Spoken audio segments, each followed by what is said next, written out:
ব্যবসা এমন এক পেশা, যে পেশা সম্পর্কে আপনি যদি প্রশিক্ষণ নিয়ে অর্থাৎ জেনে বুঝে যাচাই বাছাই করে শুরু করেন, তাহলে সেখান থেকে অনেক অংশেই লুজার হওয়ার সম্ভাবনা থাকে না।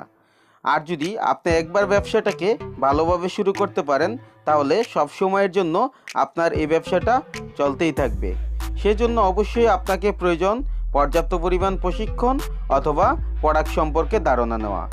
যে কোনো ব্যবসা শুরু করার আগে অবশ্যই ভালোভাবে যাচাই বাছাই করুন, তারপর ব্যবসা শুরু করুন। অনেক বাইরে আছেন যারা বিদেশে ছিলেন, এখন দেশে এসে কিছু করতে যাচ্ছেন, কিন্তু কি ব্যবসা করবেন সে ব্যাপারে হয়তোবা আপনার ধারণা নাও থাকতে পারে। হুট করে এসেই যে কোনো ব্যবসা দিয়ে বসবেন না, অথবা খুব কাছের মানুষ এবং বন্ধুর বিভিন্ন রকম লোভনীয় অফারে নিজের অর্জিত কষ্টের টাকাগুলো ইনভেস্ট করে বসবেন না। যে কোনো টাকাই আপনার কাছে অন্তত মূল্যবান, আর কষ্টের টাকা যদি হয়েই থাকে তাহলে অবশ্যই নিজে কিছু করার চেষ্টা করবেন। নিজে কিছু করলে সেখানে সে টাকার বরকত এবং কদর দুটি আপনি উপলব্ধি করতে পারবেন। ব্যবসায়িক বিষয় সর্ববৃহৎ হোলসেল মার্কেট সহ ম্যানুফ্যাকচার কোম্পানিগুলোতে ঘুরে আপনাদের জন্য নিয়ে আসি নতুন নতুন ব্যবসায়িক ধারণা। অনেক ভাই আছেন যারা ব্যবসা করতে ভয় পান, যার কারণে আমার কোনো ভাই অথবা আমার কোনো বন্ধুকে এই টাকাগুলো দিয়ে দিই, সে ব্যবসা করে আমাকে মাস শেষে একটি অ্যামাউন্ট দিলে সেটা দিয়ে আমার সংসার চলবে, জীবন চলবে। 100% গ্যারান্টি দিয়ে বলতে পারি। সেক্ষেত্রে আপনি শুধু ধোঁকাই খেয়ে যাবেন।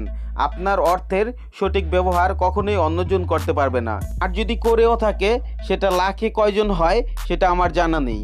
তবে আপনাদেরকে বলবো, নিজের টাকা নিজে ইনভেস্ট করতে শিখুন, যে কোনো ব্যবসা সম্পর্কে জানুন এবং ব্যবসা সম্পর্কে জেনে সাহসিকতার সঙ্গে ব্যবসা শুরু করুন। ইনশাল্লাহ একদিন ঠিকই সফলতা আসবেই। তবে সঠিকভাবে যাচাই বাছাই করে বুঝে শুনে তারপর ব্যবসাটি শুরু করুন। আজকের এই ভিডিওটি নির্দিষ্ট কোনো প্রোডাক্টের ভিডিও নয়। এই ভিডিওতে আপনাদেরকে ব্যবসা সম্পর্কে সামান্য কিছু ধারণা দিতে চেষ্টা করছি। আমি আজকে নিয়ে এসেছি আপনাদেরকে গুলিস্তান ট্রেড সেন্টারে। আপনারা নিশ্চয়ই দেখতে পাচ্ছেন এখানে অসংখ্য পরিমাণ দোকান রয়েছে এবং সব ধরনের পাইকারি বিভিন্ন রকমের আইটেম আপনারা এখান থেকে চাইলে ক্রয় করতে পারেন। এই মার্কেটের পশ্চিম পাশে রয়েছে ফুলবাড়িয়া 1, 2, 3, 4 এবং Islamia super market, Bangabazar super market, যেখানে আসলে আপনারা বিভিন্ন রকমের শার্ট প্যান্ট গেঞ্জি থেকে শুরু করে বাচ্চা থেকে শুরু করে বড়দের সব ধরনের আইটেম, ড্রেস সহ বোরকা থেকে শুরু করে সব ধরনের কোটি, 3 পিস সহ সবই পাবেন এই অঞ্চলে। আমরা এখন যে মার্কেটটিতে রয়েছি এই মার্কেটটি হলো ফুলবাড়িয়া সুপার মার্কেট। এখানে মূলত খুচরা পাইকারি দুই ধরনের ক্রেতাই পাওয়া যায় এবং দুই ধরনের ক্রেতাদেরকে তারা সাপোর্ট দিয়ে থাকে। আপনারা যে কোনো ব্যবসা শুরু করার আগে আমি বলবো ঢাকায় আসেন, এখান থেকে প্রোডাক্ট সম্পর্কে ধারণা নেন, তারপর ব্যবসা শুরু করেন। দেখেন, ব্যবসা শুরু করার আগে যদি 10 বার ভাবেন, এটাই আপনার জন্য অর্ধেকটা ইনভেস্ট হয়ে যাবে। বাকি ইনভেস্ট হলো আপনার অর্থের কাছে, কারণ আপনি না ভেবে ব্যবসা শুরু করলে ধোঁকা খাওয়ার সম্ভাবনাই বেশি। এখন যুগ চেঞ্জ হয়েছে।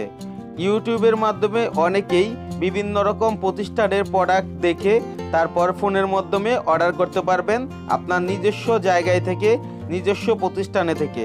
কষ্ট করে এখন আর মার্কেটে দৌড়ানোর প্রয়োজন পড়ে না।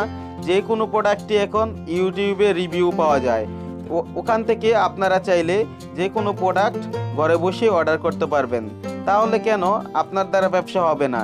এত সুযোগ থাকা সত্ত্বেও যদি আপনি পিছিয়ে থাকেন, এটা আপনার জীবনের জন্য অনেক বড় ব্যর্থতা। অনেক সময় অনেক কম দামে অনেক বেস্ট প্রোডাক্ট পাওয়া যায়।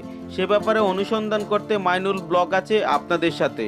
সর্ববৃহৎ হোলসেল মার্কেট সম্পর্কে ধারণা পেতে মাইনুল ব্লগ চ্যানেলটিকে সাবস্ক্রাইব করুন। আগামীকালকে আপনাদের জন্য নিয়ে আসবো ব্লেজারের ভিডিও, তাই আজকের ভিডিওটি সামান্য কিছু টিপসের উপরে রইল।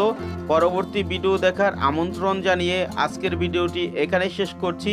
ভিডিওটি ভালো লাগলে আমাকে পরবর্তী ভিডিও করার জন্য উৎসাহিত করতে অবশ্যই একটি লাইক দিবেন।